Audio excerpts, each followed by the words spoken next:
Chapter 2, The Visitor. The Meridian crew braced themselves for what they knew could be the most historic encounter in human history. On their monitors, an object was approaching at a steady pace. It was large, about twice the size of their own vessel, and it appeared to be constructed from materials unfamiliar to any human engineer. The design was sleek and organic, a sharp contrast to the angular, metallic structure of human spacecraft. "It's beautiful," Elena whispered, leaning closer to the screen. "Let's not get too comfortable," Sarah said. "Prepare for communication attempts and keep shields up." As the alien ship came into view outside the Meridian's main window, the crew saw a strange shimmer around it, as though the ship were bathed in light that shifted in color and intensity. Then, with a flash of blinding blue light, the ship came to a complete stop, hovering just a few hundred meters away. The Meridian systems struggled to make sense of the alien craft, sending back data that Marcus and Sarah couldn't understand. "What do we do now?" Marcus asked, his usually calm demeanor showing signs of unease. Sarah took a deep breath and activated the ship's communication system. "This is Captain Sarah Williams of the ISS Meridian. We come in peace, and we seek communication." For a moment, there was nothing but the crackling of static on the line. Then, a voice responded, but it wasn't a voice that they could comprehend. It was a series of rhythmic sounds, like pulses and vibrations, not made by any vocal cords. "I don't understand," Elena said, her fingers dancing over her console as she tried to decode the message. "It's not any language we've encountered." Suddenly, without warning, the alien ship released a small craft that floated toward the Meridian. The crew tensed as the craft latched onto their airlock with a soft thud. "Captain, they're boarding us," Marcus warned, his hands hovering over the controls. Sarah stood up, her hand resting on the holster of her sidearm. "Everyone stay calm. Let's see what they want." The airlock hissed as it opened, and from the shadows of the small craft stepped a figure unlike anything they had ever seen.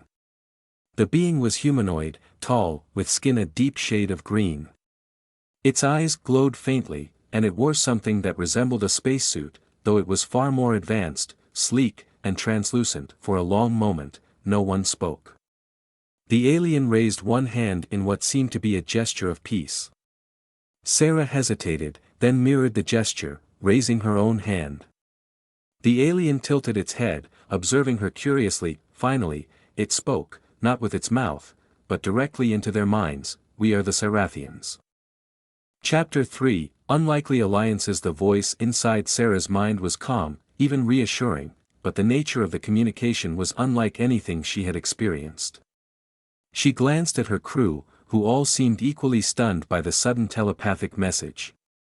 The alien stepped forward, its movements fluid and graceful, and continued speaking in their minds. "We have observed your species for a long time, Captain Williams. You have proven to be more resourceful than we anticipated." Elena's voice quivered as she spoke. "You've been watching us?" "Yes. For centuries, we have watched, studied, and now, we wish to speak." Sarah stepped forward cautiously, keeping her voice steady. "Why now? Why show yourselves after all this time?" The alien regarded her with those glowing eyes, then gestured to the view outside, to the stars, planets, and the vastness of space. "Because you have reached a turning point. Your species stands on the brink of something great, and something dangerous." The crew exchanged nervous glances. Marcus, ever the pragmatist, asked, "What do you want from us?" The Sarathian's voice became more focused. "Not what we want from you, but what we must offer. We have knowledge, technology, and an understanding of the universe that you cannot yet comprehend. But there is a threat, one that is beyond even our control. It is approaching your world." Sarah's heart raced. "What kind of threat?" "A species known as the Akther, invaders from another galaxy. They are conquerors, consuming all life in their path. And now, they have set their sights on your solar system. We offer our assistance in preparing you for their arrival." The room fell silent, the weight of the Sarathian's words settling in.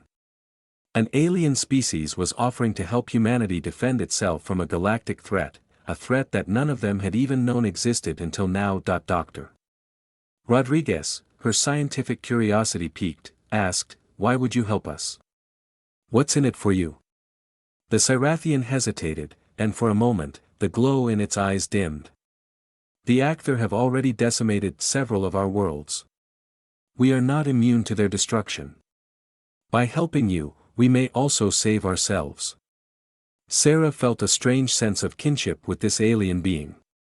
Though they were from vastly different worlds, they both faced the same enemy. She turned to her crew. "We can't handle this alone. If what they say is true, we'll need their help." Marcus nodded in agreement, though he looked skeptical. "But how do we know we can trust them?" Sarah met the Cyrathian's gaze. "Because if we don't, we're already lost." Chapter 4, The preparation. The next few weeks aboard the Meridian were a blur of activity. The Cyrathian, who introduced itself as Lion, began to share knowledge with the crew, teaching them about advanced technology, energy manipulation, and weaponry far beyond human understanding. The aliens' telepathic communication allowed them to bypass the limitations of language, but it also meant that the crew had to trust what they were being shown, even when it defied logic. Marcus spent hours in the engineering bay, reverse engineering the Cyrathian technology and integrating it into the Meridian systems. What once took him days to accomplish now took mere hours, thanks to Lioness guidance. Sarah, on the other hand, focused on tactical training. If the Acther were truly as dangerous as Lion described, then she needed her crew to be prepared for anything. Elena, with her background in biology, worked closely with Lion to understand the anatomy and weaknesses of the Acther, hoping to find a biological advantage that could be used in battle. As they prepared, Lion shared more about the Cyrathian's history, a once great civilization that spanned multiple galaxies, now reduced to scattered survivors after their encounters with the Acther. Their once beautiful homeworlds were now barren wastelands, and Lion was one of the few who had survived the onslaught. "We underestimated them," Lion explained one evening as they gazed out at the stars. "They adapt, evolve, and consume everything in their path. They don't just conquer worlds, they drain them of all life." Sarah shuddered at the thought. "And now they're coming for Earth." Chapter 5, The Invasion. The warning came sooner than expected. As the Meridian continued its preparations, the ship's sensors picked up an incoming fleet on the edge of the solar system. "It was the Acther, they're here," Marcus announced, his voice tight with tension. The alien ships were unlike anything they had ever seen, massive, organic-looking vessels that seemed to pulse with life. As the fleet moved closer, the crew could feel a palpable sense of dread. These were not just invaders, they were predators. "We don't have enough time," Sarah muttered, pacing the bridge. "We're not ready for this." Lion stepped forward, its presence calming but firm. "You are more ready than you think. We must act now, or all is lost." The Acther ships began to spread out, preparing to surround Earth. The Meridian was the only thing standing in their way.